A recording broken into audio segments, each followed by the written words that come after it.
বিসমিল্লাহির রহমানির রহিম। আমাদের প্রত্যেক বাসাবাড়িতে এরকম কাপড় রাখার জন্য ওয়ার্ডরোব বা বিভিন্ন র্যাক থাকে, কিন্তু বিভিন্ন পোকামাকড় আর ইঁদুরের জ্বালায় আমরা শান্তিমতো এগুলোকে রাখতে পারি না।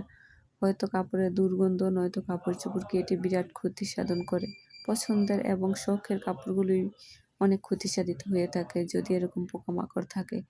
আবার বিষাক্ত পোকামাকড়ও থাকে। এই ধরনের জ্বালা যন্ত্রণা থেকে যারা মুক্তি পেতে চান, ঘরোয়া উপায়ে যদি কয়েকটা নিম পাতা এভাবে বিছিয়ে এর মধ্যে কাপড় বিছিয়ে অথবা নিম পাতা উপরেও দিতে পারেন, কাপড়ের মধ্যে কোনো দাগ হবে না। দিয়ে দিলে দেখবেন বছরের পর বছর কাপড় সুরক্ষিত থাকবে। আর যদি বাজার থেকে কোনো কেমিক্যাল জাতীয় কিছু ইউজ করেন পোকামাকড় থেকে বাঁচার জন্য, দেখবেন একটা বাজে ঘ্রাণ তৈরি হবে, অথবা এর মধ্যে পার্শ্ব প্রতিক্রিয়া আপনার ক্ষতি হতে পারে। দেখবেন এই পদ্ধতিটা সবচেয়ে ভালো এরকম কাপড় রাখার জন্য।